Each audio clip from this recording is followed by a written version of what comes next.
कांकेर में 10 छात्र corona positive पाए गए हैं। हरेली त्योहार से लौटे थे सभी। चारामा के सिरसिदा छात्रावास के हैं छात्र। सभी छात्रों को क्वारंटाइन किया गया। तो कांकेर में भी हम लगातार देख रहे हैं कोरोना अपने पैर पसार रहा है। जहां पर 17 जवान कोरोना पॉजिटिव पाए गए हैं, उसी के बाद 10 छात्र भी कोरोना पॉजिटिव मिले हैं। हरेली त्योहार से लौटे थे सभी। चारामा के सिरसिदा छात्रावास के हैं ये छात्र। आगे बढ़ेंगे। राजधानी रायपुर में मोर महापौर मोर द्वार कार्यक्रम का आयोजन किया गया। समापन समारोह में सीएम भूपेश बघेल शामिल हुए। कार्यक्रम को संबोधित करते हुए उन्होंने कहा कि सरकार ने ग्रामीण क्षेत्रों के साथ साथ शहरी क्षेत्रों में भी विकास की बराबर चिंता की है। उन्होंने कहा कि आम नागरिकों तक सेवाओं को पहुंचाने के लिए कई सफल योजनाएं संचालित की। सीएम भूपेश बघेल ने कहा कि अब लोगों को आय, जाति, निवास, शादी का रजिस्ट्रेशन जैसे कागजों के लिए दफ्तरों के चक्कर नहीं काटने पड़ते हैं। इसके लिए हमने मितान योजना शुरू की है। अब इनके जैसे 13 सेवाएं लोगों को घर बैठे मिल रही हैं। मुख्यमंत्री ने रायपुर नगर निगम क्षेत्र में आम जनों की समस्याओं को जानने और उनके मौके पर ही निराकरण के अभियान की खुलकर तारीफ की। रचना तैयार करने के लिए जो मूलभूत जो हमारे लोक निर्माण के संबंधित हमने नगर निगम से मौके पे ही करीब 2.5 करोड़ रुपया हमने शिविर में लोगों के जो छोटी मोटी जो नाली और जो सड़क की जो समस्या थी उसके लिए हमने 2.5 करोड़ रुपए की राशि माननीय मुख्यमंत्री जी हमने दी है। मैं माननीय मुख्यमंत्री जी को बहुत बहुत बधाई देना चाहता हूं इस मंच के माध्यम से। न भूतो न भविष्य, ऐसे पहले कभी नहीं हुआ कि पार्षदों का मानोदय जो पहले हमको 7,500 रुपया मिलता था, आज माननीय मुख्यमंत्री जी ने उसको 15,000 रुपया कर दिया है। ये कार्यक्रम न केवल रायपुर में, जगदलपुर में, बिलासपुर में और शहर में भी एक शुरुआत हुए। एक ऐसे स्वच्छता के दिशा में एक कदम, मजबूत कदम उठाएं। सब पार्षद मन के मेहनत से, पूरा प्रदेश स्वच्छता दीदी मन के मेहनत से, कर्मचारी मन के मेहनत से एक बार नहीं, 2 बार नहीं, 3 बार छत्तीसगढ़ स्वच्छतम प्रदेश के सम्मान मिले हैं, राष्ट्रपति के द्वारा पुरस्कृत हुए। और हमार महापौर अध्यक्ष, नगर पालिका अध्यक्ष, पार्षद, सभापति सब मनगेरी से और वहाँ इनाम राष्ट्रपति के हाथ से 1-2 नहीं, बोरा में 67 तक पुरस्कार भर के आया है।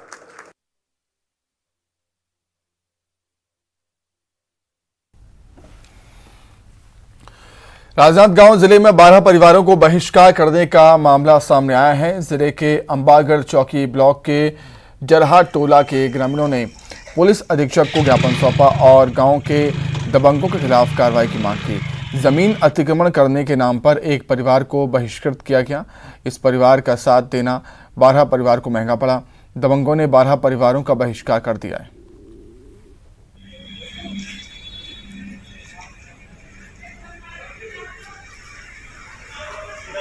पूर्व में हम लोग 5 मई को हम लोग आवेदन किए थे। जैसे चिल्हाटी थाना है, एसडीओ को अंबागढ़ चौकी है और एसपी राजनांदगांव को आवेदन दिए थे। उस मामले में अभी तक कोई सुनवाई नहीं हुआ है। इसलिए हम पूरे 13 घर के सभी सदस्य आके फिर पुनः आवेदन दे रहे हैं इस मामले का सुनवाई करके। ये अभी आकर के उन्होंने ज्ञापन दिया है। चिल्हाटी थाना क्षेत्र के थे और 13 परिवारों का कहना है कि उनको सामाजिक रूप से बहिष्कृत किया गया है। तो इस संबंध में उनका जो भी आवेदन है वो प्राप्त किया गया है और संबंधित राजपत्रित अधिकारी को इसमें भेज करके इसकी जांच कराई जाएगी। आजादी के अमृत महोत्सव में हर घर तिरंगा लहराने के लिए रायपुर के सेरीखेड़ी गांव में स्व सहायता समूह की महिलाएं झंडे तैयार कर रही हैं।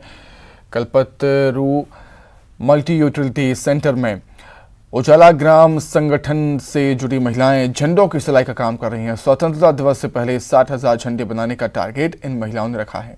आज़ादी के 75 साल पूरे होने का जश्न इस बार शानदार होने जा रहा है, क्योंकि हर घर तिरंगा फहराने की अपील देश के प्रधानमंत्री नरेंद्र मोदी ने की है। नरेंद्र मोदी की अपील को पूरा करने के लिए रायपुर की महिलाएं पूरी शिद्दत के साथ झंडे बनाने में जुटी हुई हैं। आजादी के महापर्व पर हर घर में तिरंगा लहराएगा और जिस जगह पर मैं खड़ा हूं यहां पर भी तिरंगे झंडे तैयार किए जा रहे हैं। खास बात यह है कि महिला स्व सहायता समूह की महिलाएं जो हैं वो खास तरह का तिरंगा तैयार कर रही हैं और यही तिरंगा आप तक आपके घर में पहुंचेगा और यही आपके घर की शोभा बढ़ाएगा। देश की जो आज़ादी का पर्व है वो हर घर झंडा लहराकर मनाया जा रहा है और यही झंडा आपके घर में भी लहराएगा। अगर ये कपड़ों के जो झंडे हैं वो लहराते हैं तो उसका कुछ अलग ही इम्पैक्ट पड़ता है और एक ख़ास बात ये भी होती है कि हम प्लास्टिक के झंडे उपयोग ना करें क्योंकि प्लास्टिक इस बार बैन हो चुका है। और ऐसे में महिला स्व सहायता समूह की जो ये महिलाएं हैं वो पूरी शिद्दत के साथ कोशिश कर रही हैं कि देश के लिए हर घर में तिरंगा लहराए। उसके लिए ये पूरी कोशिश कर रही हैं कि अपना पूरा 100% दे सके और इन्हीं महिलाओं के द्वारा तैयार किया गया ध्वज झंडा देश की शोभा बढ़ाएगा, हर घर में तिरंगा लहराएगा। कैमरा पर्सन इमरान कुरैशी के साथ देवव्रत भगत, न्यूज़ 18 रायपुर। रायपुर से खबर, केंद्र सरकार के खिलाफ यूथ कांग्रेस का हल्ला बोल है। दिल्ली में युवक कांग्रेस का प्रदर्शन आज होना है। महंगाई और बेरोजगारी के खिलाफ संसद का घेराव युवक कांग्रेस के कार्यकर्ता करेंगे। छत्तीसगढ़ से भी बड़ी संख्या में कार्यकर्ता दिल्ली रवाना हुए। तो केंद्र के खिलाफ यूथ कांग्रेस का आज हल्ला बोल, दिल्ली में युवक कांग्रेस का आज प्रदर्शन। वहीं कोरबा में सूखाग्रस्त खेतों में पहुंचकर कलेक्टर ने किसानों से मुलाकात की। किसानों से मुलाकात के बाद प्रशासन ने दर्री तहसील को सूखाग्रस्त घोषित किया। दर्री के अलावे पोड़ी, उपरोड़ा सहित अन्य तहसीलों में भी सूखे के हालात है। प्रशासन की टीम ने पोड़ी, उपरोड़ा के कोरबी और दर्री के स्याही मुड़ी का जायजा लिया। कलेक्टर ने सूखे की जानकारी लेकर किसानों से चर्चा की और इस दौरान उन्होंने कम समय में तैयार होने वाली फसल को लगाने की सलाह किसानों को दी है। पहले निर्देशित किया गया था कि जिन क्षेत्रों में कम बारिश हुई है या वैसे क्षेत्र जहां तहसील स्तर पर तो वर्षा अच्छी दिख रही है लेकिन ऐसे कुछ पॉकेट्स है जहां पर अल्प वृष्टि या खंड वृष्टि या अनावृष्टि की समस्या है। तो ऐसे में जाकर के नजरी एक गिरदावरी एक नजरी मुआयना करना है और किसानों को यदि वहां पे फसल आच्छादन नहीं हो पाया है जितना होना चाहिए तो किसानों से बातचीत करके उनको क्या भी वैकल्पिक व्यवस्था की जा सकती है। अभी यदि धान नहीं लगा पा रहे हैं तो धान के बदले क्या लगा पाएँ, ये किसानों से ही रायशुमारी करके और उसके लिए एक जो अपना कंटिजेंसी प्लान बनाना है उसके हिसाब से किसानों को बीज की व्यवस्था और बाकी जो तकनीकी सहयोग है वो देना। कवर्धा जिले की एक और सोसाइटी में केसीसी घोटाला सामने आया। समिति प्रबंधक ने 45 किसानों के करीब 17 लाख रुपए डकार गए। कर्ज चुकाने के बाद भी किसान कर्जदार बने हुए हैं जिसके चलते अब उन्हें खाद नहीं मिल रही। उन्हें डिफॉल्टर घोषित कर दिया गया है।